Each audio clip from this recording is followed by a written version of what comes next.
তো বন্ধুরা, আপনাদের দাদা খেতে বসেছে। আমার মটন চুস্তা আর মটন রান্না হয়ে গেছে, একসাথে করেছি। আর সঙ্গে আছে শাক ভাজা আর উচ্চ আলু ভাজা। তো দাদা খেতে বসেছে, এবার দাদা খেয়ে বলবে কেমন হয়েছে।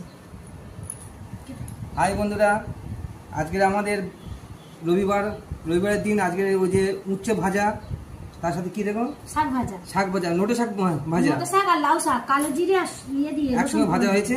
আর তার সাথে আছে মটন চুস্তা। মটন চুস্তা। তা আমি খেয়ে বলবো কেমন টেস্ট হয়েছে আজকে।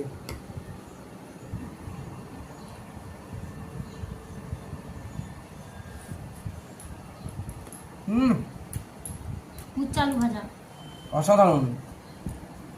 উচ্চ আলু ভাজাটা অসাধারণ, যা হওয়া যায় না। এবার শাক ভাজাটা মাখাবো, মাখিয়ে আপনাদের সামনে দেখাবো যে কেমন হয়েছে। লাউ শাক আর নোটে শাক ভাজা, কালো জিরে নোটে শাক আর লাউ শাক ভাজা, কালো জিরে রসুন আর পেঁয়াজ দিয়ে ভাজা। ফ্যান্টাস্টিক ফ্যান্টাস্টিক, যা ভাবা যায় না, অসাধারণ। এই মটন চুস্তা নিয়েছি, একদম সুন্দর, একদম চর্বি জাতীয়, চর্বি ভর্তি। দেখুন বন্ধুরা, ওকে টেস্ট। গ্রেভি করেছি, ওরে বাপরে, চুস্তা বলে কথা। এই দেখুন চুস্তার চিহ্ন দেখুন, তার প্রমাণ। খেয়ে বলো বন্ধুদের কেমন হয়েছে।